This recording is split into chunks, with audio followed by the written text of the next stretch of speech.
जीवित पुत्री का व्रत यानी जीवित संतान के लिए रखा जाने वाला व्रत। यह व्रत वह सभी सौभाग्यवती स्त्रियां रखती हैं जिनको संतान होती है। साथ ही जिनके संतान नहीं हैं वे स्त्रियां भी पुत्र की कामना और पुत्री की लंबी आयु के लिए यह व्रत रखती हैं।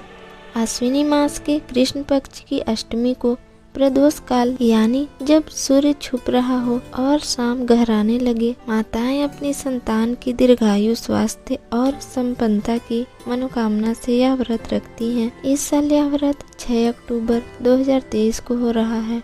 24 घंटे के निर्जला व्रत को खर ज्योतिया कहा जाता है। इस दिन चक्की में पीसे हुए गेहूं के आटे में गुड़ मिलाकर शुद्ध घी में पकवान बनाया जाता है।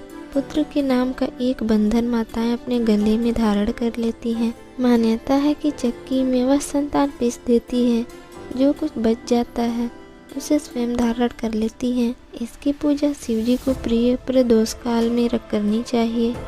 व्रत का पारण दूसरे दिन अष्टमी तिथि की समाप्ति के पश्चात किया जाता है।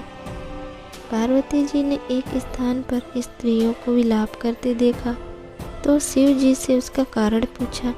शिव जी ने बताया कि इन स्त्रियों के पुत्रों का निधन हो गया है, इसलिए विलाप कर रही हैं। पार्वती जी बहुत दुखी हो गई। उन्होंने कहा, हे नाथ, एक माता के लिए इससे अधिक हृदय विदारक बात क्या हो सकती है। इससे मुक्ति का कोई तो मार्ग हो, कृपा बताएं।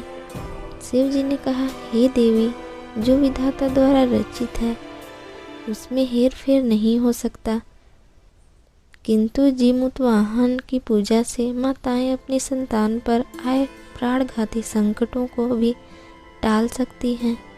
जो माता अश्विनी मास की कृष्ण पक्ष की अष्टमी को जीमूत वाहन की पूजा विधि विधान से करेंगी, उसकी संतान के संकटों का नाश होगा।